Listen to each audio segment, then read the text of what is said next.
All right, we're gonna do a casual intro. You know, Do we're it. just gonna roll into it. This is the intro. You know what? We're not gonna do an official hello, welcome in, whatever. This is the intro. All right, this is the Going the Distance podcast. My name is Ryan Bonnell, and alongside me is my co-host Elijah Span. We are currently live on Twitch, YouTube, Twitter, all that jazz. It is November 30th. We are back after a short break over Thanksgiving. We ended up deciding not to do a podcast. It was just too complicated. We were both home with our families. The network Wi-Fi situation would have been chaotic. So we thought, you guys were probably busy as well. So we're back. We have a lot to talk about now, though. We're going to be talking major college football stuff, as you can probably tell by the title. We're going to be doing a How Do You Feel segment in the NFL.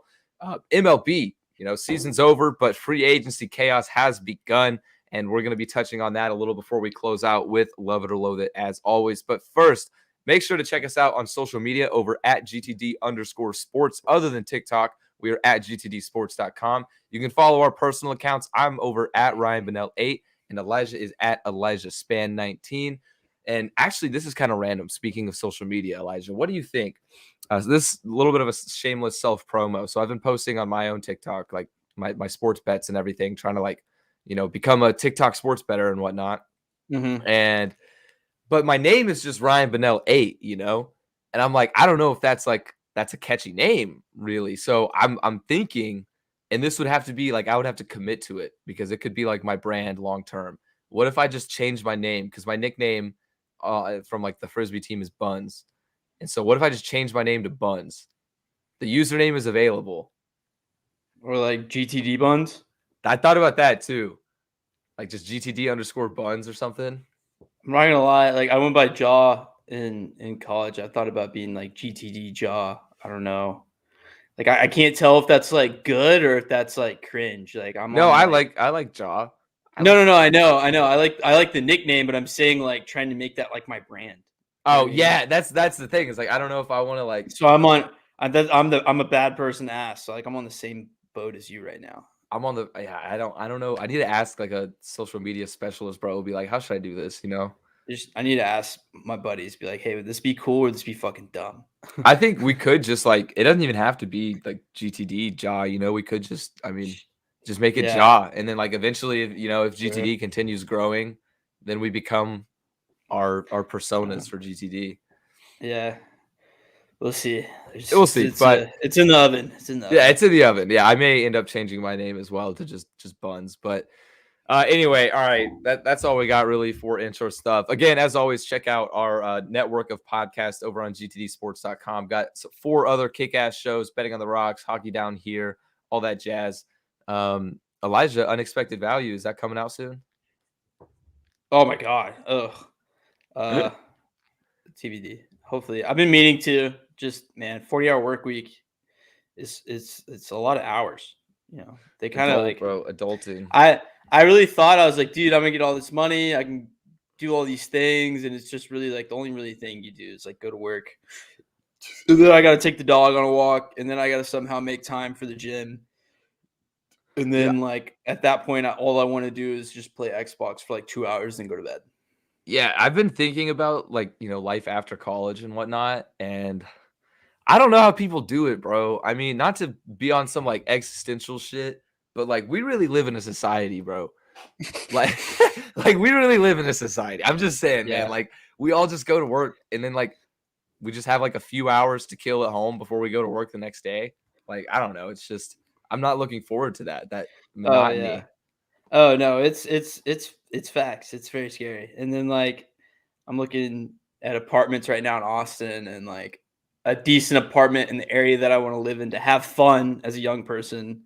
I'm like, huh, that's gonna be like 40% of my yearly salary is gonna be an apartment. Pretty That expensive, fucking yeah. Because sucks. Austin's a bit more expensive than the rest of Texas, right? Yeah, but it's not like stupid. It's not like California. You know Okay, what I well, I mean? mean, yeah, So it's obviously Texas. Like the economy is yeah. pretty baller, but It's just like, man, how am I supposed to save money for my future? You know yeah, what I mean? yeah. So it's a valid fear, and I think everyone should have it. Yeah, I'm telling you, we just got to get rich on some dumb shit like NFTs, bro. Just Just I find one. fucking hate NFTs, bro. I think they're the dumbest shit ever. Dude, what? You're not with it, bro. You're not with the future.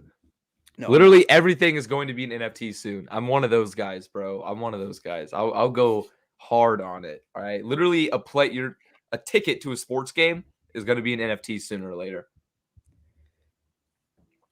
Everything in our daily lives. Okay, we can save that for another day. All right, yeah. NFTs are stupid. Let's get into actual sports. First, let's start out with our Yeah. highlight and low light of the weekend. I'll let you go ahead and start us off. Okay, so my highlight is definitely the Texas Rangers' new signings. I said on the show either last week or the week before that like free agency was starting and I was prepared to be let down again. I was wrong, thank God. And we've signed Corey Seager for 10 years, 325 mil. Marcus Semien for 7 years. Was it 175 million? Yeah, 7 years, 175 mil. Yeah.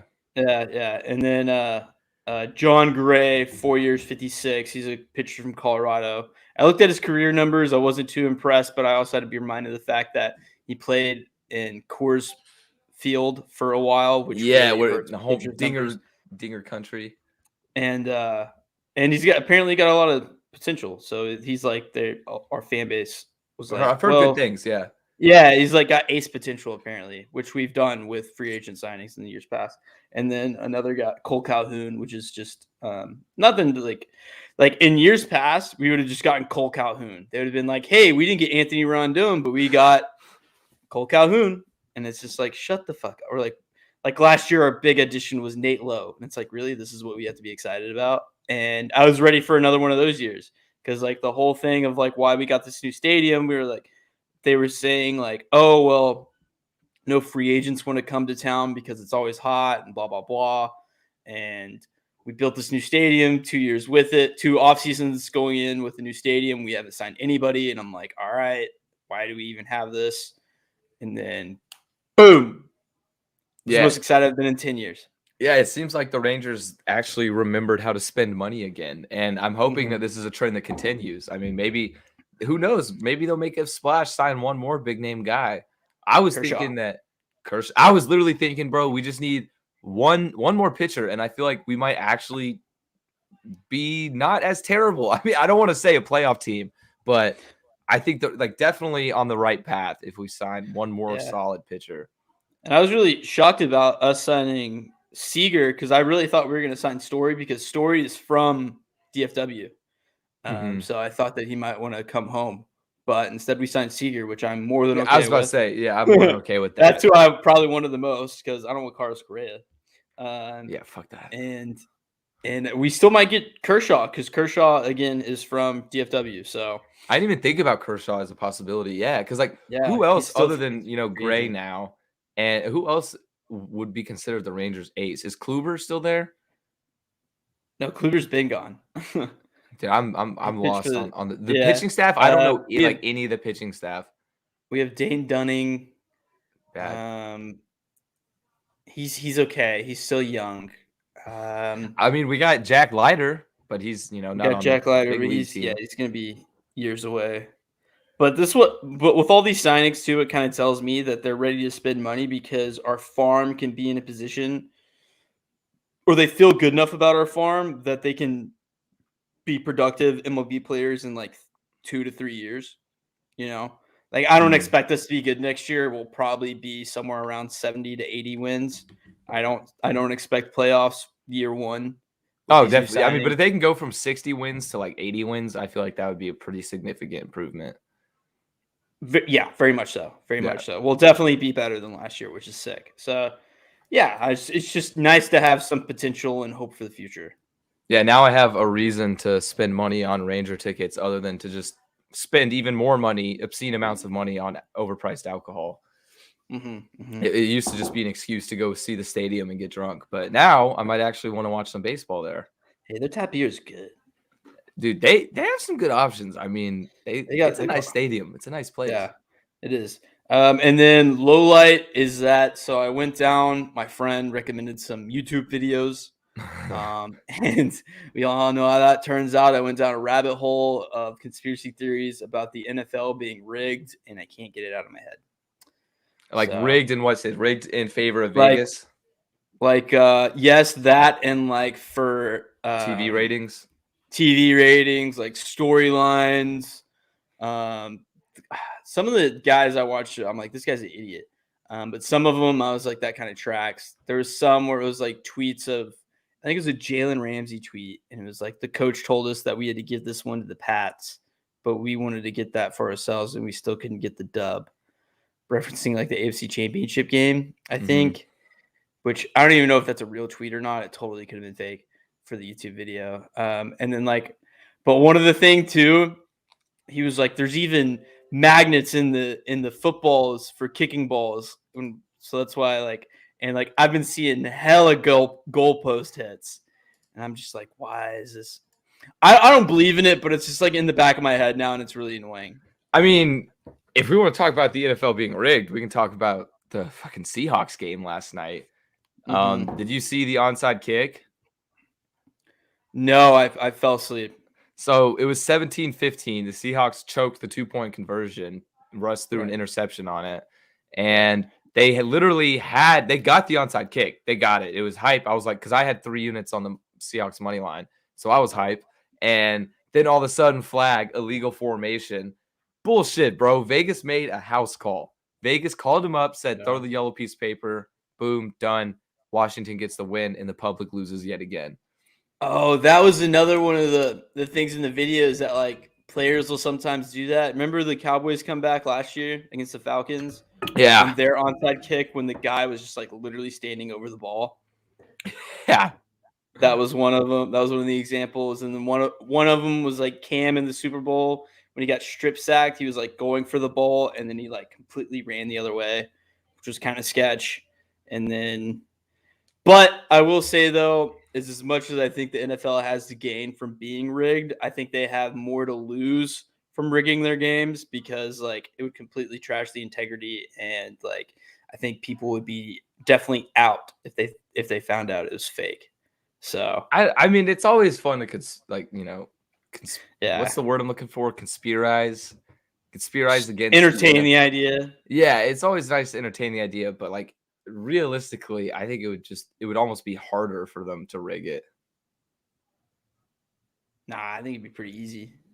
I don't know, dude. Like, I mean, and you also think about it from like the player's perspective. Like, this is their dream. This is like what they've been trying to do as a kid. You think they're just gonna come in like be like, oh, okay, yep, I'll do what you say. I mean, apparently they make them sign NDA agreements. These guys also get paid millions of dollars. I mean, yeah. Honestly, if you ask, like, it's their dream as a kid to play in the NFL, but you know what's your dream when you're an adult? Make fucking money. I don't know, man. I think it's a reach. I think it's a reach. It's fun fun to talk about, especially like, whenever I lost my bet last night, I was like, oh, it's fucking rigged, obviously. Like, there's no way. Right. All right. Anyway, though, my highlight of the weekend, I'm sticking with NFL. This probably was the best NFL Sunday in my entire life as a Bengals fan. We absolutely sclounced the Pittsburgh Steelers. It was embarrassing. It was 31-3 at halftime. Game finished 41-10. We dropped 41 points on, a relatively good defense. I'm ecstatic. I mean, I was nervous. Bengals dropped 2 in a row, lost to the fucking Jets, but we bounced back with a 19-point win against the Raiders, and now a 31-point win against the Steelers. I was talking about the Bengals being playoff contenders. I think the Bengals legitimately have a shot of contending for the first round bye in the playoffs. I mean, the Ravens are 8-3, and they are not an 8-3 team. I don't know how the fuck they've maintained that record, how they've pulled out some of these games, like 4 interceptions against the Browns, and you still win. They're not the number 1 seed. The AFC is wide open right now for anybody, and I think it's actually going to be the Patriots, though. But we'll get into that. We'll get into that in a second. But yeah, that was definitely my highlight was the Bengals. And then my low light was kind of outside. This is more personal. I realized, I'm in college and I got finals week coming up and I realized it's in like 10 days and I'm kind of in my like, holy shit, like, all right, the semester's almost over type of mode. So it's terrible. It's not a good feeling. Championship week too. Oh my God, I know. Championship week, bro. I got grad school applications I got to finish this week. Like, Yeah. everything's happening all at once. You know what? It's actually, I'm going to add a second little light is I realized today that there's going to be no more college home games. So no more college fans to be excited about and watch on TV and call like college game day environments and stuff Yeah, I mean, that's true. Yeah, but there's going to for the be, year. there's I still mean, going to there's be still like fans at crazy the, stuff. yeah, there's still Yeah, be but I'm fans at the saying like, championship games. but I like seeing them at the stadium. Like, it's one thing to see like Bama fans. It's another thing to see or Bama fans at like the SEC championship, but it's another to see Bama fans in Tuscaloosa or like I mean, it is definitely a different Michigan environment. fans at the big house. You know what Oh I my mean? God, bro. The big house this weekend was Yeah. rocking, bro. Oh my God. I would have given anything to go to that game. That looked insane. Right. All I right, give anything to bet Michigan instead of Ohio State like I did. Oh, I But bet on Michigan. You know. smart for you. It was a good That play. reverse line movement, baby. That reverse line movement. All It right. was a good call. Let's go ahead and just keep talking about college football. I'm gonna go ahead and pull up the rankings. Let's see. And we'll get to head coaches in a moment. Yeah, we're gonna first talk about the rankings a little bit. Oh, actually, I need to. What is that? It looks ugly. I don't know. It Why are we is at the ugly bottom? right now. Oh, all right. We're having technical difficulties. All right, there we go. I think that's better. That should fix it to an extent. There we go. I don't know why we're still down here though. It's fine. No, there we go. All right. Boom. So, new college football playoff rankings came out. There's really, I mean, nothing too surprising. I mean, I totally understand Michigan jumping up to number 2. I think that one is pretty obvious. Cincinnati's staying at 4. I agree. Alabama at number 3. I mean, you really can't argue They with look the like top shit. 4. Yeah, dude, I think Bama is going to get clapped by Georgia. I do too, but I'm also deathly terrified to bet on Georgia minus 6.5. Like I was Alabama just plus about 6. to ask the spread. It's 6.5. When I checked, God, and that was dude. like 2 days. So that was like Sunday or Monday. So that was an early line. I don't know if it's moved at all. But yeah, so like I don't know. Like part of me was like, damn, Georgia plus minus. I was like, Georgia's definitely gonna clap them, and I was like, how the fuck can I not take Bama plus 6.5? So Yeah, like, Bama at plus odds. That's so hard to pass up on because I mean that's yeah. true. Bama might just play them super close, which is very, very possible. Mm-hmm. How do you feel about Oklahoma State at 5 after Bedlam? I like it because it gives them the go ahead. Like, Yeah, if they their win and next Bama one. loses, they're in. Dude, it's actually worked out so perfectly though, to where because we were talking about this a few weeks ago, like Cincinnati's probably going to get screwed, but it's actually worked out perfectly. Like they have the opportunity to get in. All that needs to happen is Alabama loses. Unless Oh my God, bro! Unless Bama wins, Georgia's still in. They've done enough to still be in. Oklahoma State beats Baylor, and they consider everything, and they decide to put Oklahoma State over Cincinnati. Okay, so here's a scenario. Yeah, okay, so I guess in that same scenario, if Bama beats Georgia, Right, they're obviously both going to be in. Mm-hmm. Michigan, assuming they win the Big Ten title, which should be a pretty easy game for them. Do you think Cincinnati or Oklahoma State should have the 4 spot if Oklahoma State wins the Big 12 too? That's so tough. That's so fucking tough, dude. That's like so I tough. don't know what Because, I would like, do. Because I mean, I'm a big obviously- Big 12 guy, but Yeah. Cincinnati, I've been preaching them all year that they deserve a shot. They're undefeated. They've proven it. Right. I think the committee would take them out. I think so too. Yeah, I think they would. The committee would probably do that. Plus, they really like Baylor. For some reason, they're really big on Baylor. Even with what happens if Baylor wins this game? Then what happens? If Baylor wins this game and Alabama loses, does that mean Notre Dame is in? That's what I was just about to say. Like, I think there is actually still a path for Notre Dame to get in. Baylor beats Oklahoma State. Because Brian Kelly just left. Yeah. Dude, imagine he would probably be so salty, bro. He leaves and they actually get the playoffs. I think that would actually be pretty funny. I do too. I think it would be hilarious. He probably wouldn't care. He's like, we're gonna get clapped anyway, like we do every year in the semifinal. Yeah, I mean that him leaving Notre Dame to me, because I mean he's like a legend there. He's been there for so long. He had a pretty storied career, and the fact that he just left like that, and I know he got a fat paycheck, otherwise he wouldn't have even considered it. But to me that tells me that he doesn't believe Notre Dame can win national championships. Like he's basically like, I can't get it done here. I gotta go do it at LSU. Got to go to a different powerhouse program. Like, because I mean it's true. I don't think Notre Dame can, and I don't think they'll ever be able to compete for national titles until they join a damn conference. I'm sick of their stubbornness of being independent. Like literally, if they were in the ACC right now, they'd probably be number 4. They'd probably be ranked number 4. Yeah, and they would have probably ran the table in the ACC this year too. Exactly, because they're basically an ACC team. I mean, yeah, they have been a couple. They weren't this year though. Yeah. Well, that's true. Actually, they didn't play as many this year. Yeah, but usually they schedule a shit ton of ACC teams. Yeah, in years past they have. Last year they were in the ACC championship game.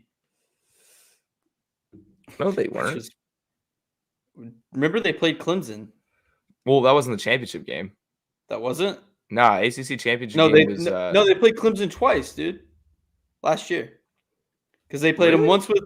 Yes, I swear to God, because I remember I bet on Notre Dame plus 10.5, and Clemson beat the shit out of them. Let's see, 2020 ACC championship game. All right. What the fuck? Okay, Clemson, Notre Dame. Okay. I know why. It's because of COVID.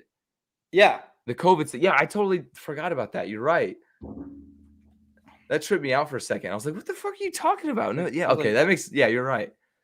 But they're not in a conference now. That was just a 1-year type thing. Yeah. But anyway, I still think it's crazy that there's definitely a path for them if both Bama and Oklahoma State lose, that they're probably number 4, right? Yeah. Yeah, I think Pac-12 is out no matter what. Mm-hmm. Oregon, Utah, they're both out of there. And the crazy thing is that I can definitely see Oklahoma State dropping the ball against Baylor. I could too. I think Baylor's going to be up for this game a little bit more than Oklahoma State, because Oklahoma State, I mean, it's, of course they're going to play. It's a big game, but like this has kind of been their expectation all season, is like, we beat Oklahoma, we make the Big 12 championship game. It's like, well, they accomplished their first big goal, but Baylor had zero expectations of this whatsoever coming into the beginning of the season. So it's going to be huge for them. Yeah, I might bet on Baylor with the spread. I might too. I think Baylor can keep it. I think close. It's 5.5. Oh, last really? Time I checked, it was 5.5. I like that a lot. They only lost by 14 the first time they played as well. Yeah, Oklahoma State game though. Let's see. OU game was the first time Oklahoma State lost against the spread. Yeah, well, so it depends, because I know it was -4.5, but then for some books it closed at -4. So like for some it was a push. You can look at that as a push.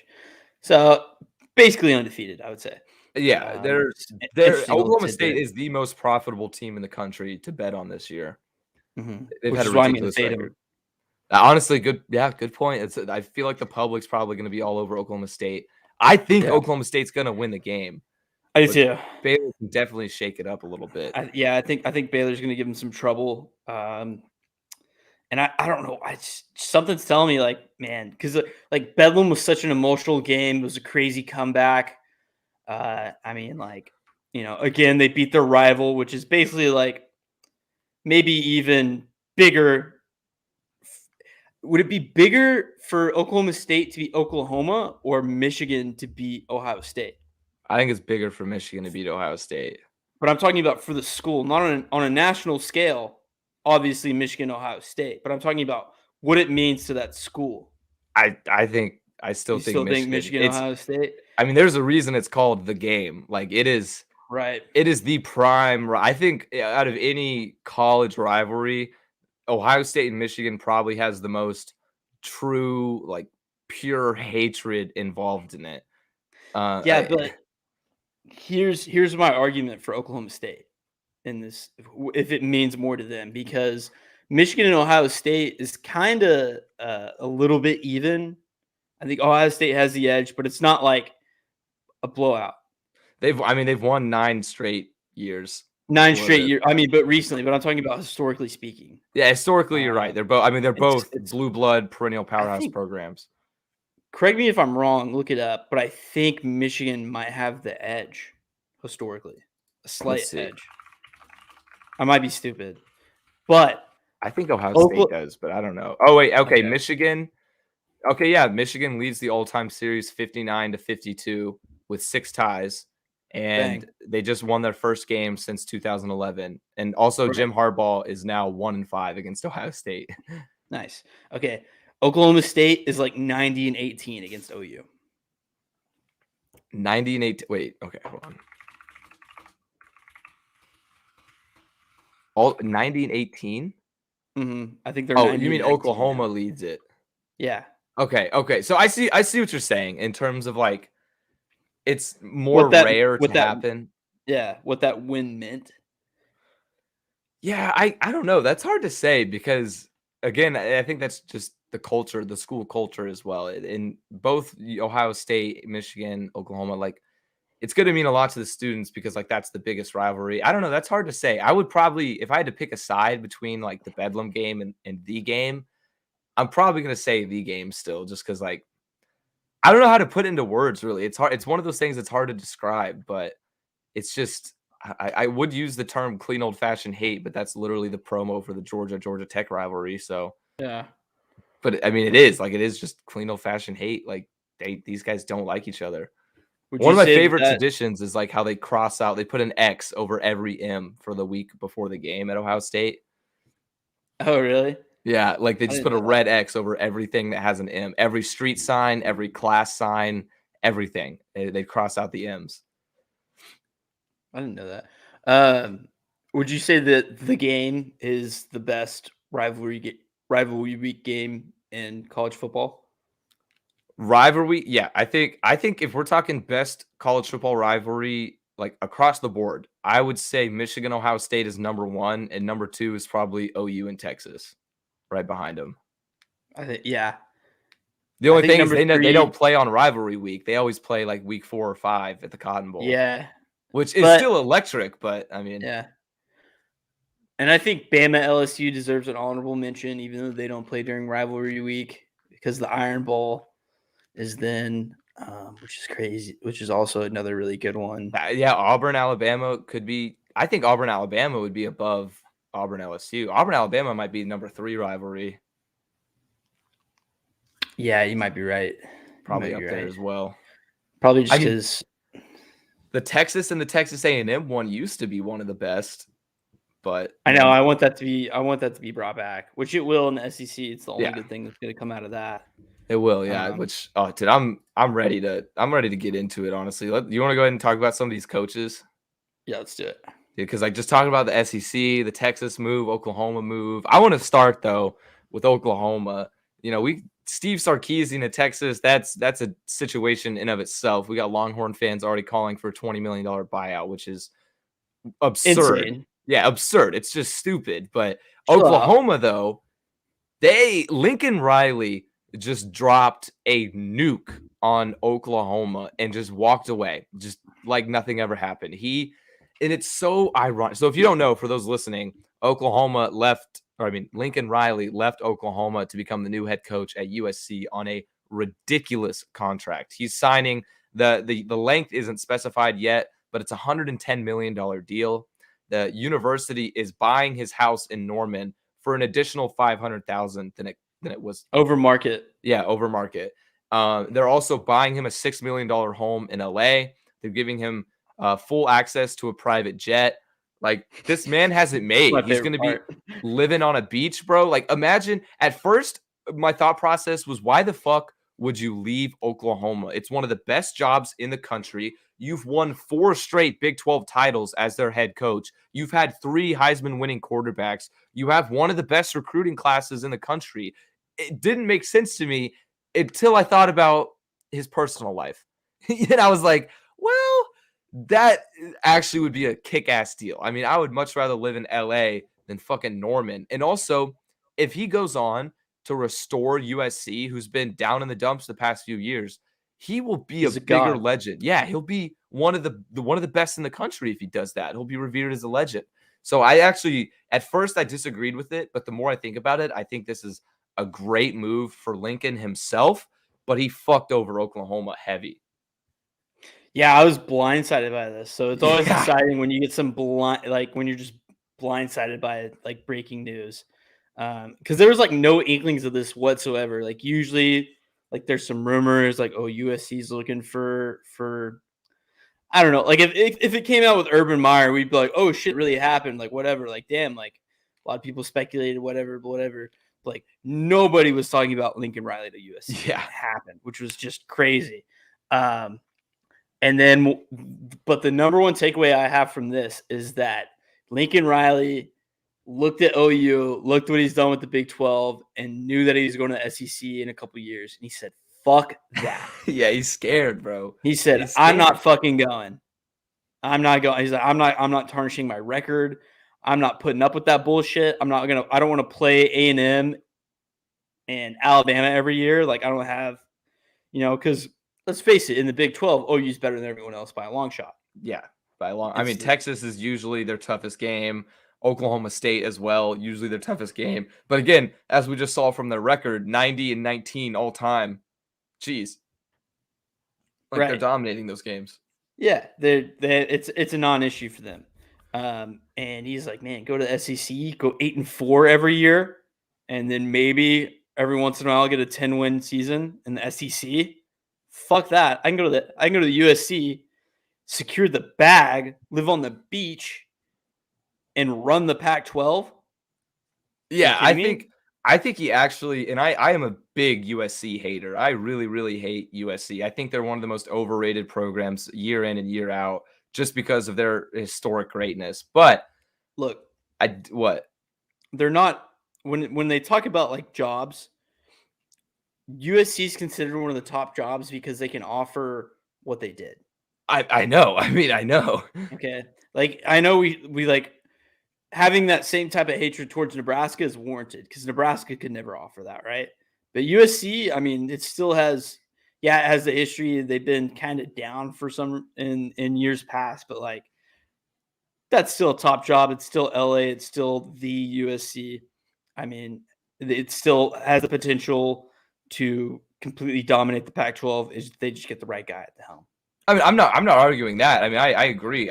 What I was gonna say is like historically, I've been like a USC hater, but I will admit, if anybody in the Pac-12 has an opportunity to just kind of rise from the ashes and run that shit, it's USC. Like it's either USC or Oregon, and Oregon has had their chances. Like this year was probably their best of any recently. It's probably since the Chip Kelly era, and they blew it. The Pac-12 has a bad habit of beating up on itself.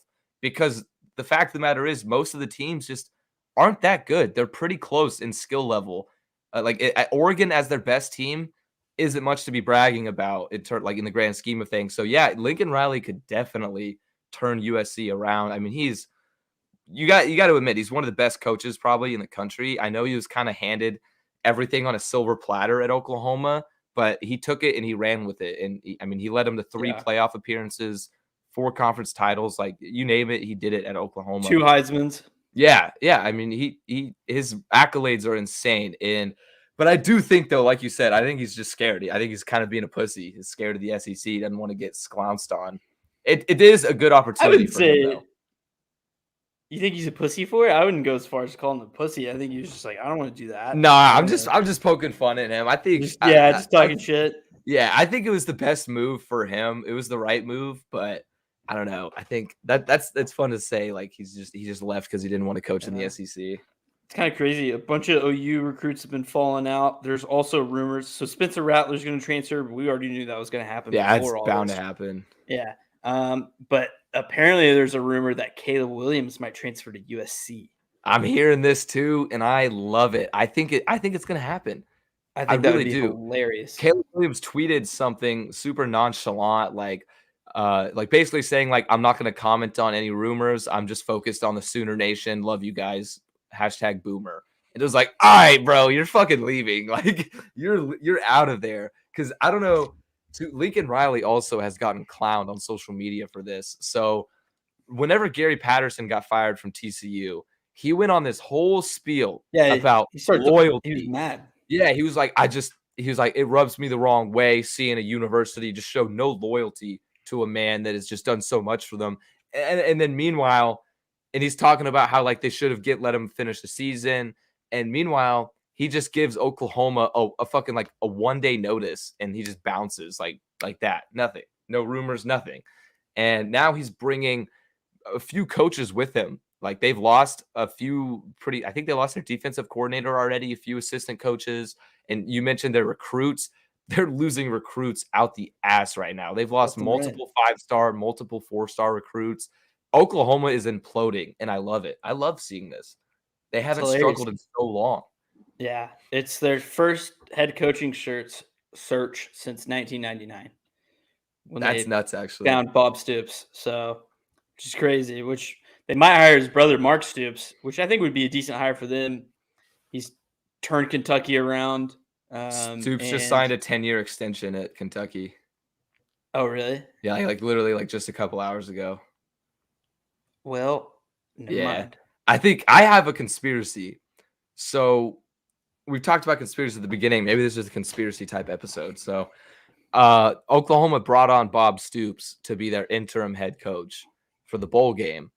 And I have a conspiracy that this is all a sneaky ploy to get Bob Stoops back as head coach of Oklahoma.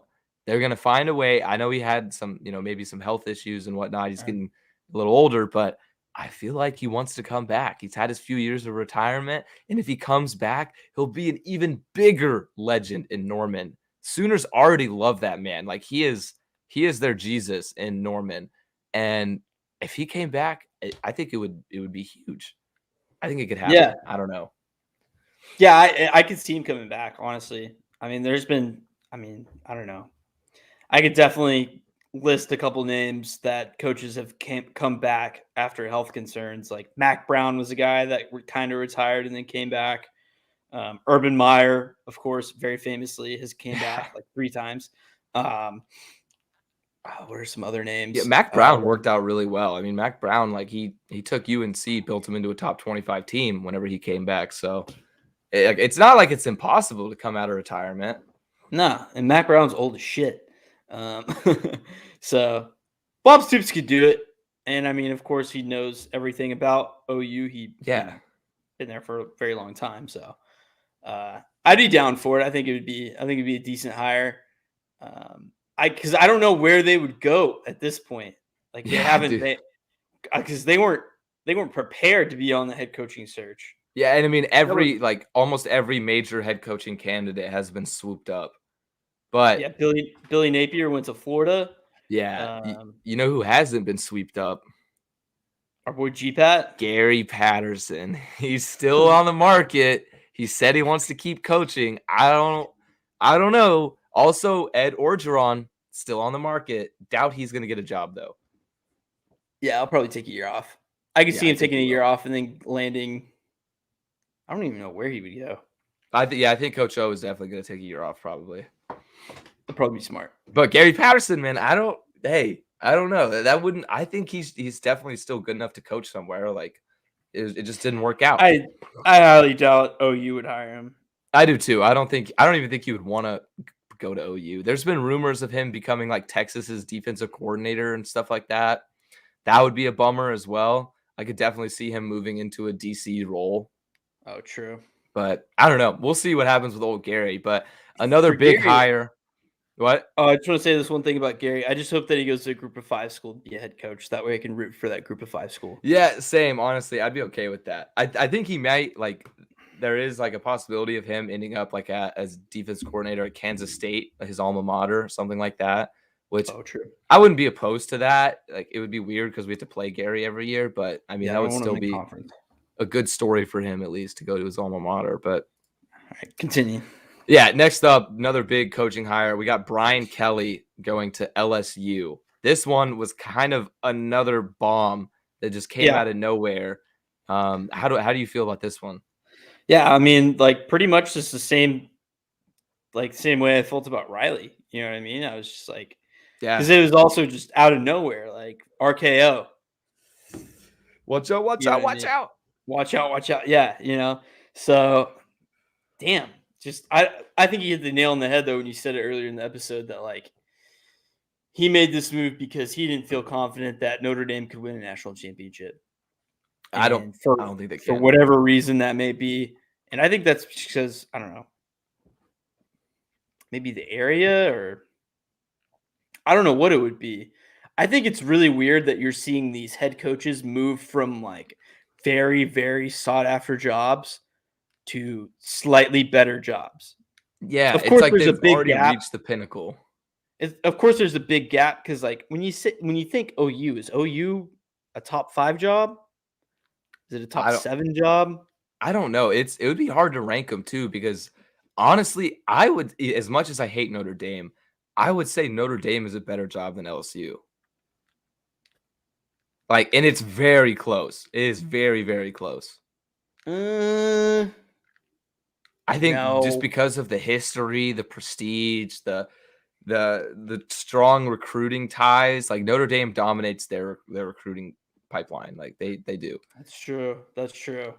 That's actually a really tough argue. Is like, is Notre Dame a better job than LSU? But I think Brian Kelly answered that for us. Yeah, that's true. Also, I guess he might have just answered that question by leaving. Yeah.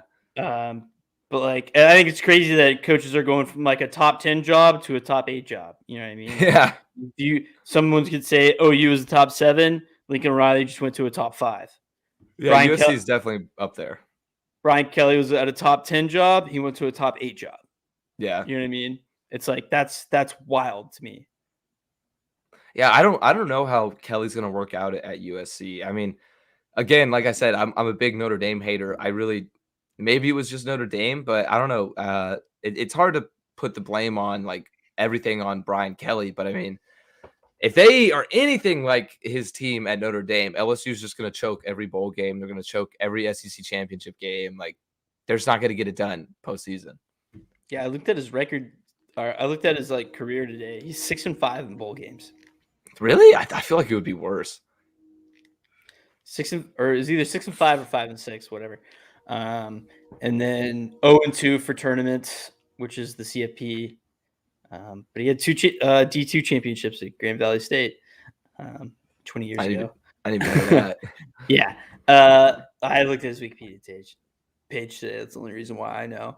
But man, it's going to be really interesting to see how he plays out, to see how you recruit in the area. I did see some funny tweets about like, it was like a reaction face of like Brian Kelly's face, like be super red. It's like Brian Kelly when he tries Mama's Gumbo south of the I-10. So I don't know. We'll see how that fit plays out. Yeah, it'll be something to look at too, because LSU also they're going after Notre Dame's defensive coordinator Marcus Freeman, and Brian Kelly was reported that he wants Marcus Freeman to be the highest paid defensive coordinator in football.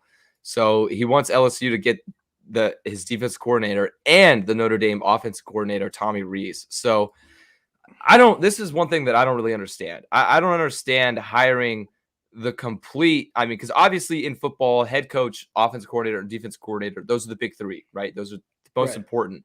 And I just don't get taking the exact same regime from Notre Dame and just copy and pasting it at LSU and just expecting it all to work out differently, as if it won't be the same schemes, the same, game plan that was getting beat up in Notre Dame. I agree with you, and that argument would definitely fly in the NFL, but I think in college it's different because recruiting is just that's true. Yeah, because extremely different on the geographic better level. Yeah. Yeah. So LSU has the ability to just get better recruits. That is a whole nother beast too, just comparing like the NFL and college football. If I was a coach, I'd want to go to the NFL just so I didn't have to deal with recruiting. Jesus, that would be exhausting. Yeah. Like constant. But tell that to Saban. Yeah.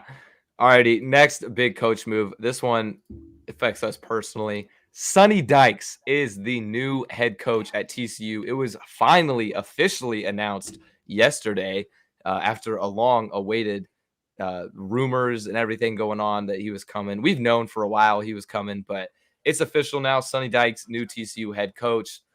I feel really, really good about this. I honestly probably would have preferred Billy Napier, but I'm totally okay with Dykes because Dykes is bringing in a kick-ass staff with him. There's been a ton of rumors going around. Nothing is super official yet, but one for sure is we got Rashad Samples. He was the running back coach and assistant at SMU, who is considered one of the best young recruiters in college football right now. Players really love him. They also signed a few other specialists as well. And now there's rumor that they're getting the co-defensive coordinator from Georgia. I forget his name, but he has 4 national titles to his name. And I'm ecstatic. It seems like they're building a Hall of Fame coaching staff here in Fort Worth right now. It's electric. The players seem to be buying in. I'm loving it. What do you think? Well, Zach Evans didn't buy it in because he immediately transferred. Well, actually, Sonny today in his press conference said that he's been speaking with Zach Evans and trying to get him to stay. And also, Zach Evans today tweeted, I don't understand the context of some athletes' tweets sometimes. They're just the most random thing. But he just tweeted a fingers crossed emoji and then at Sonny Dykes. So it's like, maybe that's a fingers crossed this works out. I don't know. Like, I don't know what that means. I'd be happy with that. Zach Evans is fucking good at football. Yeah, he is very, very good at football. If TCU can maintain him, that'd be huge. Yeah, that would be very huge. I feel lukewarm about it, but I slightly positive. I just hope. I don't know. It still feels weird without G-Pat. It does, yeah. But maybe this will be something good. SMU kind of faded down the stretch, but I did read somewhere that maybe his potential Sonny Dykes' potential exit kind of hampered that team a little bit down the stretch as a reason why they haven't been playing as good. Yeah. I mean, it seems like based on the way, like in the last 24 hours since we announced Sonny Dykes, TCU has flipped like multiple SMU recruits, and they've also now signed multiple 4-star recruits. Like it's literally in the last day, TCU has gone from like the 50-something ranked recruiting class in the country to like 25th. Like it's absurd. The Sonny Dykes effect is already in play. That already makes me feel a lot better about it because like I feel like our program has needed a jolt. Yes, something, and I think so. So Sonny Dykes is definitely it sounds like he's bringing that, so that's good. Yeah, what I hope, I want him to run the air raid, dude. I want TCU to just be an offensive powerhouse, bro. We need to switch it up. You know, we've been a defensive first team forever. I'm ready for the electric offense. Let's go back to the Big 12 glory days and just air it out and pray.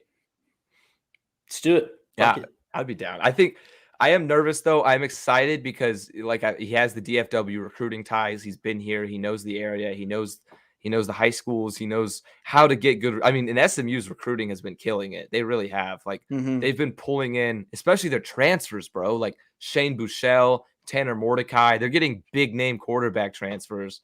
So if we could get some transfers too, that would be sick. But yeah, well, I'm still big on our boy Chandler Morris, honestly. Me too. Yeah, me too. I'm also, I don't know what to think because like, so Duggan has 2 years left of eligibility. Chandler Morris has 4 years left of eligibility.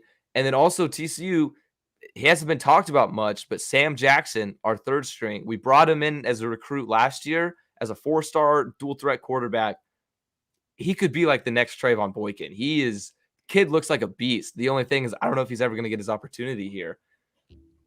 It's one of those things. But did you see Sonny Dykes' welcome to TCU? Yeah, I saw a little bit. He flew in on the frog copter, which is kind of funny. That was pretty sick, dude. I went to it. So I was at the stadium and like I was literally talking to my friends. I was like, you know what'd be really sick is if they flew him in and landed on the field. And they fucking did it. And I was like, yes. It was so cool. Yeah, on the 50-yard line. Yeah, it made Lincoln Riley's welcome look like shit because he literally just got off a plane and shook the athletic director's hand, and that was that. Like nobody was there waiting for him. Nobody was there to celebrate. Nothing. It was just very nonchalant. Lincoln Riley don't give a shit. We do it different down here in the South, buddy. Yeah, but nah. So excited for future of the Frogs. Yeah, it's definitely time for a shift. Nah. So how do you feel about Billy Napier in Florida now that he signed his deal? It's a very interesting pairing. I actually really like the move from Florida's standpoint because they moving on from Dan Mullen, who was a pretty defensive coach, except for whenever the Kyle Trask and Kyle Pitts era. Of course, you're gonna ride with your offense whenever you have those guys, but other than Well, that, Dan Mullen. Wasn't Dan What? Mullen the offensive coordinator at Florida in the Urban Meyer days when they won the championship with Tim Tebow? I'm pretty sure he was defense coordinator. Let's get fact check. That was a fucking fact. Dan Mullen coaching timeline. Quick fact check. Oh yeah, offensive coordinator and quarterback coach. All right, well, fuck Bang. me. Yep. Bang. Yeah, fuck you. Anyway, no, I think it's a good shift for Florida though. Billy Napier, he revived Louisiana, right? Like he built them from a no name to a, like we see right here on this list. They're top 25 now. Yeah, revived. He made them. Yeah, literally, yeah, he did make their program. So it's going to be a different challenge for him because Florida is, Florida. So it'll be interesting to see how he transitions into the SEC, going from the fucking American athlete. No, what is it? What is Louisiana in? They're in the Sun Belt, right? CUSA? Conference USA. Yeah, Conference USA. I think it is Conference USA. Yeah. Okay. Yeah. It'll definitely a big transition though. Mm-hmm. Yeah, I think it was the right move for them to go this route instead of what they did with Dan Mullen. It's a little bit of a pivot. With Dan Mullen, they were hiring another SEC coach with because Dan Mullen did great things at Mississippi State. He took them number 1 overall for a little bit there with Dak Prescott all those years ago. And then he just couldn't get it done because like when you're in Mississippi State and you're up against the big dogs, there's a limit. And so they went with him. And so they decided to go an alternate route and went with a guy who straight up built Louisiana in a group of 5 school and decided to bring him on. Which I think is very interesting. Very interesting to see how this pans out. It's a bit of a gamble. Because Florida really hasn't had it since Urban Meyer. You're right. Yeah, since Urban left, they need something to get over that hump. They've been close too, like they were with Kyle Trask and Kyle Pitts, but they just need something. And I think this might be like, the right kind of dart throw to change for the better. But it also could crash and burn heavily. Like it literally could just be one of those things where Napier's not cut out for the big leagues. You never know with these group of 5 guys sometimes. Look at Scott Frost. I think he's done pitiful in Nebraska. Well, even they were a covering machine. They were an against the spread machine, but like I think we might be letting just because they made us a bunch of money this year. We have a little bit of a different opinion, but the record was still 3-9, which is dog shit. And then they could also be, one of the 3 last FSU head coaches, which have all been from Power 5 schools. So there's that. Wow. So it could really go either way. It could either go really well or really bad, which is pretty much the moral of the story in college football. Yeah, I think out of any year though, this year, like this has been one of the, at least in recent years that I can remember, this has been one of like the biggest coaching landscape changes in a while. Like it's everywhere. Everybody's changing coaches. Everybody's leaving. Everybody's changing. It's chaos right now. I agree. Like next up too, last of the major ones we have to talk about is Brent Pry, the defense coordinator from Penn State, going to Virginia Tech. What do you think about that one? Not too much to say. I just, it's just one of the other, probably the last big. Is that the last big job now? Besides OU, obviously, Notre Dame after the departures there. Yeah, OU and Notre Dame are really the only big 2 left open. So unless Manny Diaz at Miami ends up taking one of those jobs and he leaves Miami, and that would be open as well. I don't think anybody would be hiring him. I don't think so either. Yeah, there's just been talks about him leaving, so like I wouldn't hire him personally. Oh God, no. Yeah. We'll see how this turns out. It's interesting. It's finally like a defensive coordinator hire, not a head coach hire, or a coordinator hire instead of like a former head coach. So I think he's a first-time head coach. We'll see how it pans out. Yeah, one of the few coordinators to head coaching changes. It's kind of weird to think with like all the changes, only one of them really has been a coordinator. Yeah. Really, that's mostly how it's been. Like off the top of my head, really the only prominent guy that I could think of would be Kirby Smart at Georgia. Yeah. Yeah. Or Sark. I guess Sark, but Sark was a head coach before he was the OC at Sark coached at USC before he was the offensive coordinator at Bama. So I feel like the majority of head coaches started out as OCs. Like, even Gary Patterson started out as a DC. Right. But I'm just saying, like, from jump to jump, from like to big flagship program. I'm saying, like, Kirby Smart wasn't really a head coach at a major program or like a group of 5 program even when he got hired at Georgia. He was just a DC at Alabama. Smelling salts. I have to, dude. I have to. This is what happens when you wake up at 4:30 every morning and you record a podcast at 8 p.m. with Kirby Smart though, I've eaten all my words on him. I've kind of not really believed in Georgia the past few years, which the past few years they've given me reason not to believe them. But then this year they've just proved me wrong in every facet of the matter. I have money riding on, or I guess I already lost it. Georgia under 10.5 season wins, like wins for the season. Oh, yeah, already lost that one. But actually, Yep. I didn't even realize because I was having another terrible week, and I actually got saved because of all of my future college football future bets. I had 3 units on SMU over 6.5 wins. I that was a had good call. I had 3 units also on Texas State under 4.5 wins, and they finished That's with another good call. 4. And then I had 2 units on Texas under 8.5 wins. So I went like undefeated on my, other than Georgia. Like Georgia was the only one I lost on my like win prediction total, but it was fun. Damn, but anyway, I wish I'd have known about SMU.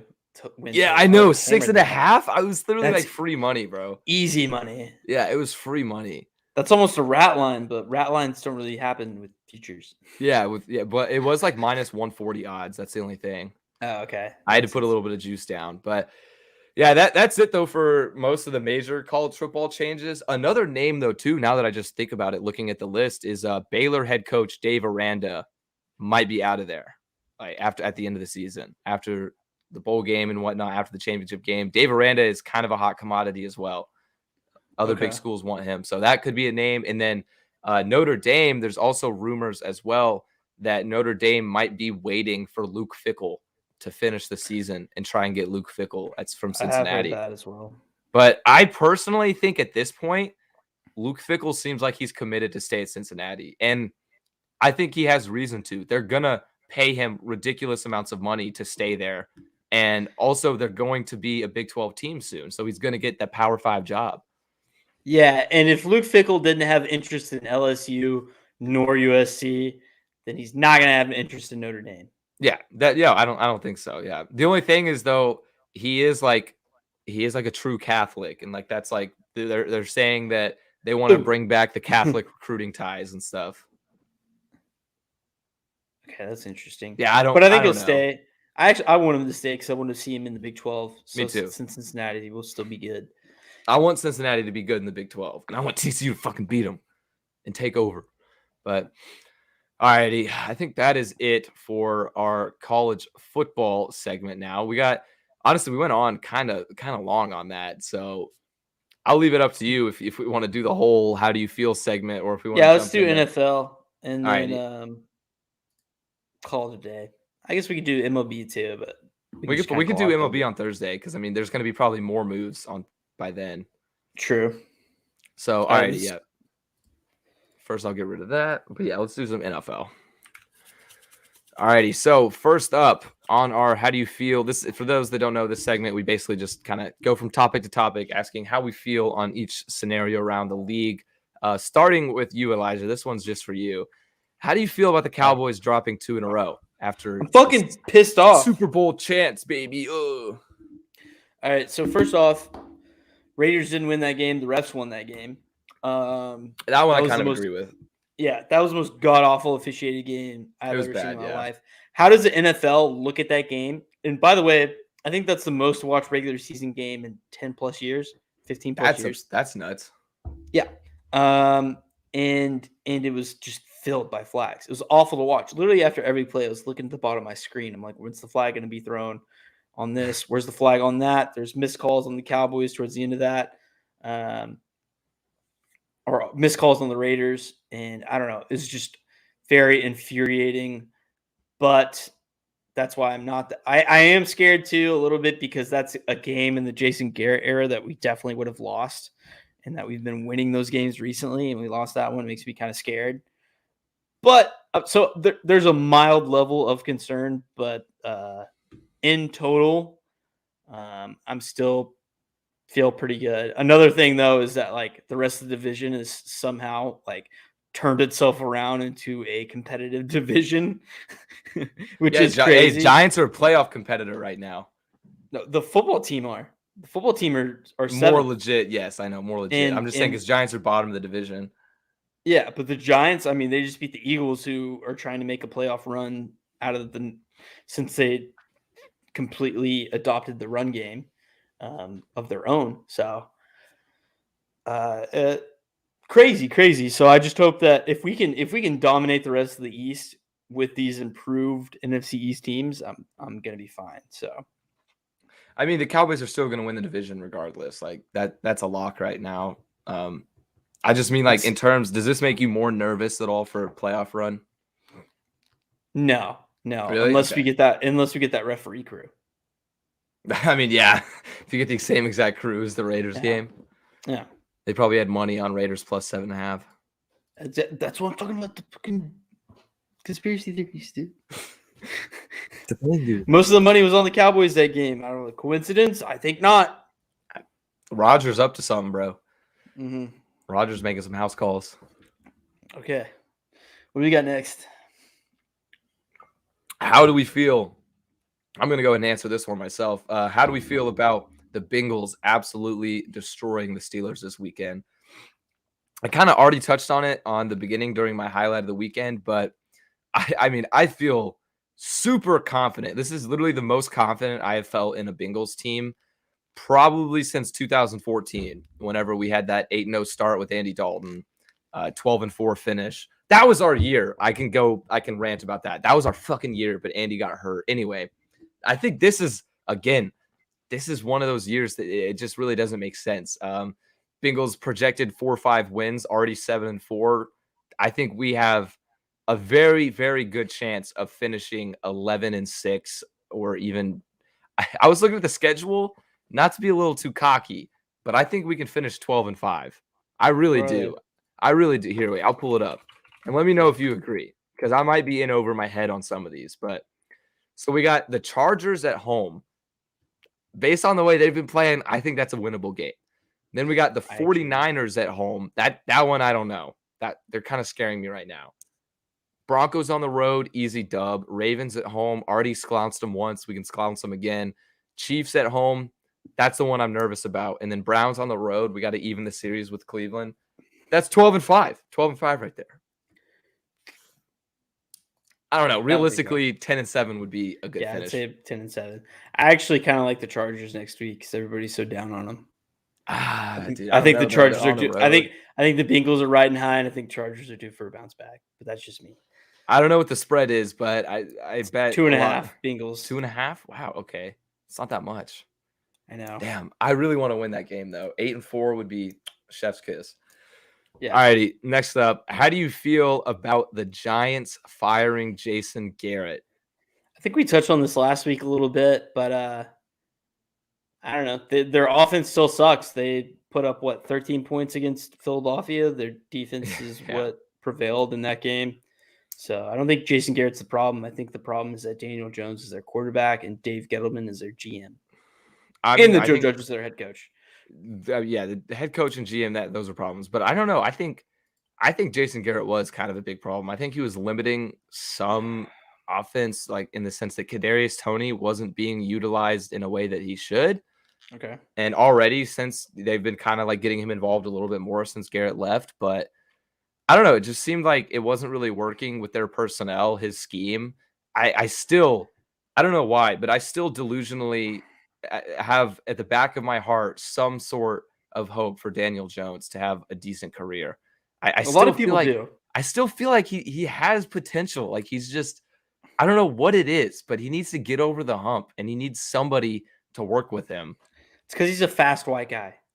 Yeah, I guess, dude. That's it. That's a big fast white guy. Yeah, I think that has a lot to do with it. And in Garrett's defense, not that he needs defending, is that a lot of those games that he was the OC for, Saquon was hurt. That is Saquon true. was out all year last year, and Saquon was out most of this year. So he was without Saquon Barkley for most of his tenure as OC, which I think he should get somewhat of an asterisk for that, But also too is that he was kind of brought on to make Daniel Jones better. Which Daniel Jones, like, at times this year looked good, at times this year looked bad. Still don't know. I think he's probably a poor man's Kirk Cousins at this point. Not a bad comparison. Yeah. But speaking of Kirk Cousins, he lined up behind the left or the right guard this weekend. Did you see that? I fucking hate Kirk Cousins, dude. That was hilarious, dude. Kirk Cousins defenders. You like that? Kirk Cousins defenders are the worst people. I think people that defend Kirk Cousins are racist. It's literally white privilege. It's just like I don't know. Just like when people defend that guy, I'm like, you got to be racist or something. Like, how does that? Wait, explain the correlation. It's more of a joke, but okay, I get. Okay, it's more of like. Doesn't JD defend Cousins a lot? I think so. Yeah. I don't mean it. I mean, he's a big Vikings guy. You got. I mean, if you're a Vikings guy, you got to defend your guy. Yeah. All right. Next up, we got, how do you feel about the Seahawks losing to Washington football team? And I'll go ahead and start with this one. I touched on it a little bit. I was pissed off because I lost my bet on the Seahawks. But regardless of my degenerate gambling, I think this is definitely time for the Seahawks to hit the panic button. I think it's time to consider firing Pete Carroll. I think it's also time to consider trading Russell Wilson. Trading Russell Wilson. I think they should trade him immediately. And yeah, I think it's rebuild time. I think you got to rebuild. I think both those guys are gone. I think they should be. I think Pete Carroll's going to be fired. Well, it's not that Russell Wilson should be gone because Russell Wilson's a top 5 QB. But he has 2 years left on his contract. There's rumors that he wants out. So think about it this That's way. what I'm saying. That's what I was about to get to. Yeah. Yeah. Go ahead then. Go ahead. Yeah, I was going to say, like, he wants to get out anyway, so just get rid of him and get something out of him, especially when he still has time left on his contract. And to, like, he's kind of sucked, but, like, I don't know. He's still Russell Wilson, so. Yeah, I mean, exactly. He's still Russell Wilson. Yeah, because what I was going to say is, like, he has 2 years left on his contract. So basically, if I'm the Seahawks GM, I'm viewing this as, do the Seahawks have a chance of winning a Super Bowl in the next 2 years? Because if they Absolutely do, not. Exactly. But if they do, then I'm going all in, bringing in some big free agent signings, making some trades, making something happen to get big names in Seattle and pushing for a Super Bowl in these next 2 years. If not, which is the case because there's fucking no shot they're Super Bowl contenders after this season, then I think you have to blow it up. Like, get rid of everybody, get all you can, get draft picks, get everything. They can get a lot for Russell Wilson and a lot. I think there was an offer they turned down from the Bears that was like 3 first-round draft picks and 2 starters, and they turned it down. I don't think they're going to get that much at this point, but they're going to get at least 2 first-round draft picks for him. I think you get 3 for Russ. What? I think you get 3 for Russ. I think you could. You probably could. If it's a shitty team and they're 2 potentially very high draft picks, no. But if it's like a good to mediocre team, and they're like, I don't know, 20 and up first round picks potentially. I'm trying to think of a team that just needs an upgraded QB. I heard a theory, or like not a rumor, but like kind of like a conspiracy trade of what do you think if the Seahawks traded Russell Wilson to the Giants for Daniel Jones and 2 first round draft picks? I mean, that could be. I think that actually might be a sick move for the Giants. Yeah, I mean, I would do that in a heartbeat if I was the Giants. But I also don't think it's a bad move for the Seahawks. So you get somebody that can kind of step in, fill in, and be that rebuild guy until you draft your next franchise player. Yeah, I don't know, man. They probably just. The only thing I can think about in this situation is how fucking bad does that Jamal Adams trade look now? Oh, terrible. Yeah, god awful. Just terrible. It just keeps on getting worse and worse. Especially after, he was in the media saying, "Oh, I'm the best safety in the league." Fuck off. No, you used to be one of, but not this year. That's for sure. Yeah. And man, as a Cowboys fan, I definitely wanted us to trade for him, and I very mean, you glad never know that though. did not happen. Maybe he would have been good in the Cowboys. You never know. Maybe it's just a scheme thing, but the Seahawks' Right. entire defense has been not so great. And the football team looks kick ass again. Like Taylor Heineke, I'm rooting for that guy. I like him. Yeah, I'm also rooting for him. I want him to work out. I want him to just be their starter going forward, and just. Oh, I definitely want I him to think be around for another couple years. Yeah, I was gonna say I think he's done well enough to where he's solidified his spot. As for next year, yes, I think so. I think he should. I mean, and another thing too, I think we all love an underdog story. The guy was out of football last year, and now he's kicking ass. I mean, he's definitely not the most talented guy, but look, he brings it. Yeah, he has heart. Sometimes he makes. He's got heart. Sometimes he just makes dumb plays. And then so next up we got the Pats beat down the Titans. So how are you feeling about both these teams right now? So I think with no Derrick Henry, the Titans need to be looking to hit the panic button. And then on the opposite end of things, the Patriots are smooth sailing to the playoffs right now. I think they might end up as the 1 seed in the AFC. And I didn't think I would say this at all in the preseason, but the Patriots are legitimate Super Bowl contenders. Yeah, so I remember a couple of weeks ago, I said something along the lines of Patriots just need to put everything on the table this year, take the training wheels off Mac Jones, and just go balls out regardless of just disregard record. Hand up, Bill Belichick knows more about football than I do, and he had a plan. So I think the Pats are kick ass. I think they would probably be my Super Bowl favorite out of AFC if it wasn't for the whole rookie quarterback thing. And the only reason why I say that is because it's never been done. But if there's somebody to do it, it would be Mac Jones and Bill Belichick. And also, Mac Jones came into the league as advertised. Yeah, wait, did you say it's never been done? I thought Ben Roethlisberger made it his rookie year. No, it was his second year. Second year? Okay. Yeah, I mean, I agree exactly with what you just said. The Patriots would be my favorite out of the AFC, but it is really, really hard to pick a rookie quarterback to go on and win the Super Bowl, especially whenever you have these kick-ass teams of the NFC with Aaron Rodgers honestly having an MVP caliber season, and the Packers who are just dominating. So I think the Packers right now are probably my favorite out of the NFC. Yeah, I'm still sticking with them. They were my Super Bowl pick. Yeah. But wouldn't it be crazy if there was a Tom Brady, Mac Jones Super Bowl? Oh my God. I would love to see that, bro. That would be the most watched Super Bowl in the last decade. Yeah. I don't know if I would love it or if I would absolutely hate it. I would have to root for Mac Jones though. Would you? Would you root for the evil empire? I would. That's the thing though. Bill Belichick? That's the thing. I like Mac Jones though, See, because I've never been a Pats hater. I've always same. Yeah. I'm not a Pats lover, but I've always enjoyed the Pats, and usually most Super Bowls I root for them. Yeah, well, because I'm Tom Brady guy. I like Tom Brady, so I would root for the Pats. Right. So, oh man, that'd be tough, man. It'd definitely be awesome to see, and it would definitely be legacy on the line game for both guys and Tom Brady and Bill. I mean, it would be just as big of a storyline as GOAT versus baby GOAT whenever it was Mahomes and Brady going up against each other. That's true. It'd be insane, but that's a very real possibility now at heading into Week 13, which is just crazy. But another AFC East team is making waves. So how do you feel about the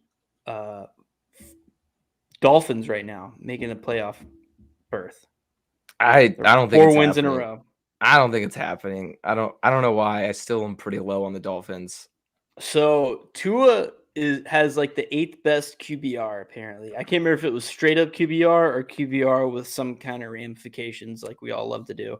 Those stats that we all love. But while having the worst or one of the fourth, I don't know, bottom tier O-line, basically, but still putting up the 8th best QBR, which is kind of insane. So I think the Tua haters and Tua non-believers should maybe quiet down a little bit. I think maybe I didn't even Tua know might that. be Yeah, good. I didn't realize that he was having that good of a year. Yeah, and he's been hurt, so I don't know. But that's always going to be the knock against him if he can finally get healthy. Is if he can be on the field actually. So we'll see. But I think the Dolphins can make it. I think they can go for the playoff run because the AFC's wide open, dude. Like really, the only other teams that are around their record that are competing for that 7th spot are like the Browns, the Steelers. I'm trying to think. Jets and Bills. I mean, Pats and Bills are in. Yeah, wait. Yeah, you're right. For the 7th spot, the Raiders, Chargers are looking for it right now. And then I guess not the 7. That wouldn't be the 7. Steelers. It'd just be like those last like 2 spots. I mean, yeah, it's really. I guess it's really between. Well, I don't know though, because like the Colts might take. That's tough because you got the Colts, the Chargers, the Raiders, the Steelers, the Browns, and now the Dolphins. All kind of. I mean, you could even say the Broncos at 6 and 5. I mean, I'd definitely take the Colts. I think the Colts look like the like a true playoff team at this point in the year. Yeah, they're a playoff. I think they're a playoff team. I think the Dolphins could be there week 18 in the hunt. I don't know, dude. I don't know though. But looking at their schedule, like, I mean, they got the Dolphins schedule. Yeah, it's so easy. It's cake. Yeah, it's so easy. They got the Giants at home, followed by the Jets at home. They may go 7-7 after those 2 games. So, but then they got the Saints on the road, which that also might be a win. I think that's pretty cake. That's their hardest game the rest of the year. No, they got Titans on the road and then Patriots at home. Oh, sorry. Well, Pats at home's week 18, and who knows how hard the Pats can be trying at that point. That's actually a good point. Yeah, they might have already secured. That'll be interesting then. The Dolphins might actually be able to sneak in with a win there in the last week. That is interesting. I think it could happen. I think they nab that 7 spot. That'll be fun to watch pan out. But all right, and then next up we got, how do you feel about the 49ers potentially being back? I think they're back. You think they're back? I think they're back. Well, not all the way back, but they're back as a playoff team, and Kyle Shanahan being a boy genius. I mean, they look damn good. They're playing out of their mind right now. They're running the ball over the field. Yeah, even with all their running back injuries and everything, they're doing it with whoever. Oh yeah, Kyle Shanahan just basically said, "Hey Debo, you're a running back now," and Debo was like, "I'm cool with it, and I'm going to be a baller." And yeah, that's what Debo. happened. Debo's been having like an all-time season, bro. Yeah, crazy. Poor Brandon Ayuk fantasy owners though. He was supposed to have a breakout year. Yeah, he was like a 2nd or 3rd round pick. Yeah, in some leagues, every single draft. I don't know. He was a top 5 pick in like every single league, or top 5 round. Okay, I was going to say. Okay, yeah. Sorry, I phrased that incorrectly. Yeah, a lot of people had high hopes for him, but no, I mean, I think looking at the NFC, especially with the weak NFC East, the NFC North really is kind of struggling a bit. You could say the Vikings are a playoff team, but I don't, especially now that they just lost Dalvin Cook. I don't really know. I mean, the NFC South with the Falcons are 5-6, which doesn't make any sense. Like, they seem like they should be 1-9 at this point in the year, or 1-10. They're so bad. They've had weird stretches. Yeah, and then like the Saints were 5-2, and now they're 5-6. So I think the Saints are done for. Yeah, Trevor Siemian turns out is bad at football. Yeah. Didn't know that from his time at Denver. Yeah, I don't. In terms of the 49ers, though, I will acknowledge, yes, they're playing better and they're playing good football right now. But will they actually? Yeah, they're going to make the playoffs. Just looking at Denver? the NFC. What? Or who? 49ers. Oh, sorry. Yeah, they're going to make the playoffs. Just looking at the NFC standings right now, I don't think there's any way they don't. All right, on to the next. All right, how do you feel about the Baltimore Ravens as the #1 team in the AFC? Do you think they're legit? No. Not at all. Yeah. I'm glad we're on the same page. No. Lamar threw 4 picks, like you said, against the Browns. They don't look very good. A lot of their wins have been close wins. They haven't had very many dominating wins. They had that one weird win against the Chargers, but as we all know, which was a dominating win. But their defense really just hasn't performed like that consistently throughout the year. I don't know. I'm not buying it at this point. Yeah, I mean, they've played just like their past. I mean, even I guess you mentioned the Chargers game. So after that Chargers blowout, they have a 24-point loss to the Bengals, a overtime, very close overtime, last-second field goal win against the Vikings, a loss to the Dolphins, which was really ugly, a 3-point. That's what made me turn my opinion around on this team after they lost to the Dolphins. I was like, maybe they're not that good.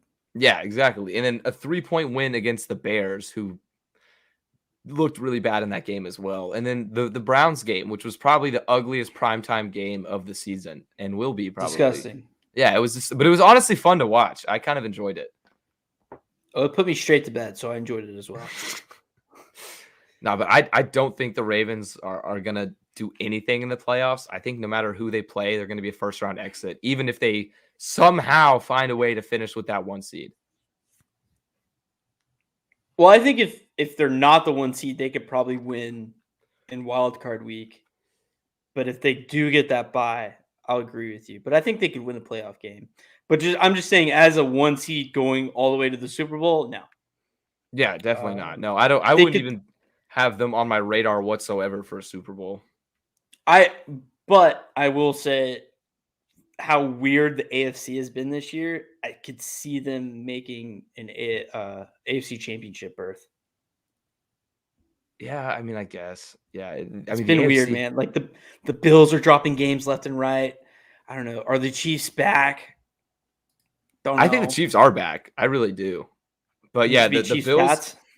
Chiefs Pats. It might be, dude. It might be Chiefs Pats at 1 and 2. Be fucking stupid. I know. Like after all this, like after thought we were getting something new. Yeah, like the Raiders being number 1 at one point, then the Titans, then the Bengals, and then fucking nope, just Chiefs and Patriots again. Yeah.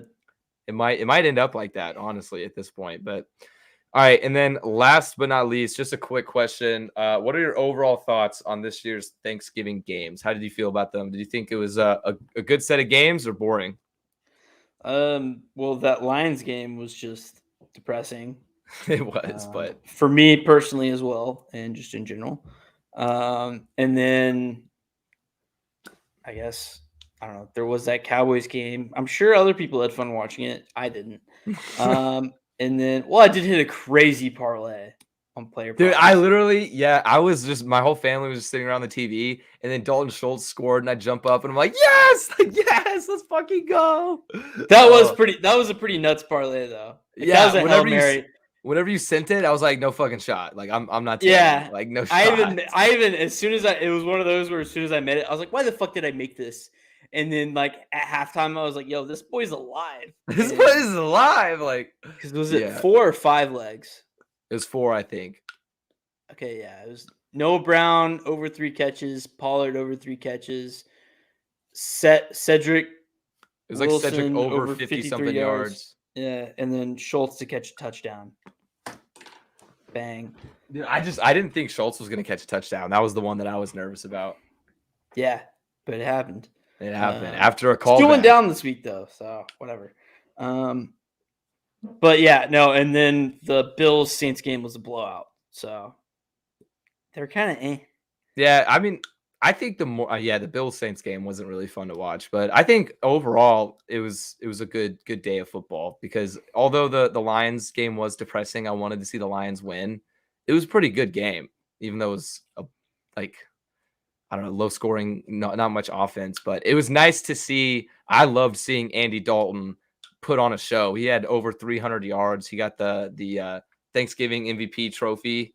So that was pretty cool. Good for him. He'll probably never get that opportunity again. No. All right, let's go ahead and round it out with some love it or loathe it. We've gone on long enough. Yeah. We're gonna get into MLB free agency on Thursday this week.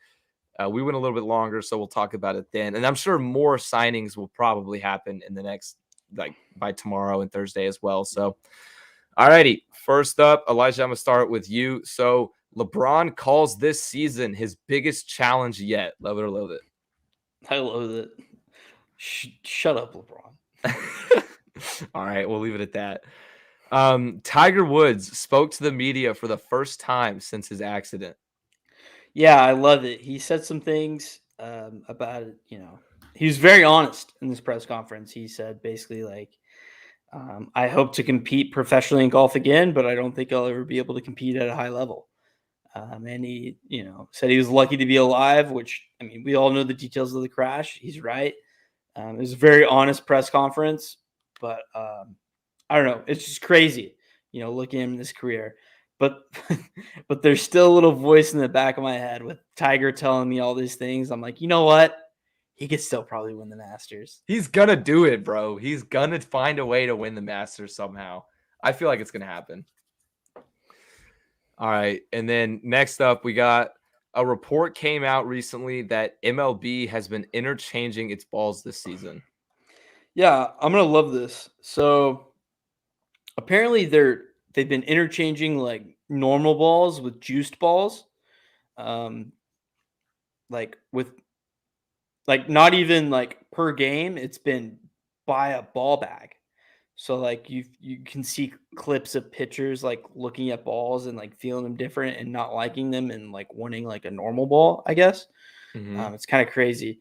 And then this is also coming on the heels of a potential lockout because the new CBA is going to be is being debated right now between the MLB PA and the MLB itself. So there's a lot of crazy things going on with baseball that's kind of flying under the radar right now. And this is the new rumor that's popped up, which is just kind of nuts. Yeah, I hadn't even heard about that.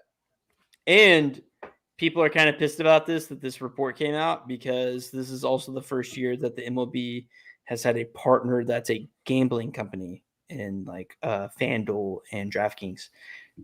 So people think there's some sort of more conspiracies. A little fuckery going on. A little fuckery. Yeah, I mean, that's kind of ironic. Like, I don't know, to hear about juiced balls in the same year of the whole like sticky substance situation and everything. It's kind of weird. Lionel Messi wins the 2021 Ballon d'Or trophy, his 7th. All right, first off, Ballon d'Or, that was cute. I'm just kidding, but so yeah, Lionel Messi, I'm gonna go ahead and loathe it, but I want to talk about it. The Ballon d'Or, for those that don't know, Ballon d'Or is basically the MVP trophy for all of European soccer. It's the most prestigious award you can win as a soccer player. And this was Lionel Messi's 7th, but the reason I'm going to loathe it, and I'm a big Messi fanboy, always Messi over Ronaldo, but this was Robert Lewandowski's trophy. He deserved it. Lewandowski is the Polish striker that plays for Bayern Munich. He has been putting up ridiculous numbers at a ridiculous rate. He's averaging a goal every 60 minutes. Last season, he finished with more independent goals than some teams did in the Bundesliga. And also, it's ridiculous. Like, his numbers are absolutely ridiculous. So I feel like he got robbed, and he would have won it in 2020 if they didn't cancel the award. He should have 2 right now, and he's stuck with 0. But I think it's just an agenda. They had to give it to Messi. So I loathe it. Enes Kanter legally changing his name to Enes Kanter Freedom. Kanter is going to be his middle name. Yeah, so I'm going to love this one as well. So Enes Kanter, he has kind of from his home country. I'm blanking on where it is now. I think Turkey. Turkey. Yes, I was just at Turkey. And so he has there's a lot of political issues, you could say, with the Turkish government and everything. And so now that he's becoming an American citizen, he is going to be changing his name to Enes Kanter Freedom. And I mean, good for you. It's kind of I don't really know what to think about it, but it's like a statement, kind of like a middle finger to the Turkish government type thing from what I've gathered. So good for him. I'm getting a little bit just to spread, even though huge different stories, but just a little bit of Meta World Peace vibes. Yeah, exactly. That's what I was about to say. It's the only other name change I can think about like that. Coach O goes out in style, beating A&M and securing a bowl game berth for LSU in his final game as head coach. I'm gonna love this one as well. Got just two loves to finish it out. Coach O, it seemed like an emotional game for him. He seemed really, really in tune, and like in the post game press conference, he just seemed like he was kind of soaking it all in. Um, and it was really cool to hear him say, like at the end of his press conference, the reporter was like, "Can we get a Go Tigers just one last time?" And he was like, he kind of had like tears in his eyes, just "Go Tigers," and he just walked away. You love it. It was a great way to go out. After really kind of shit season and shit like public season out in the media, a lot of agendas against him. But he got the win. He got the bowl game. He's going to go out in style. So good for him. I think it may, especially if they get a bowl game win, it may help him get a job down the future as well. So good for Coach O. But that's all we got for today's episode. Like we mentioned, we're going to get into MLB free agency chaos on Thursday. We didn't really have much time to talk about it today. But yeah, we'll be back again on Thursday. I think, Elijah, what time do you want to do on Thursday? Let's do 6. 6? Okay, so we'll be live at 6 on Thursday for another episode. And yeah, I don't really have anything much to add. We'll see y'all then. Elijah, got anything? All righty, peace. So.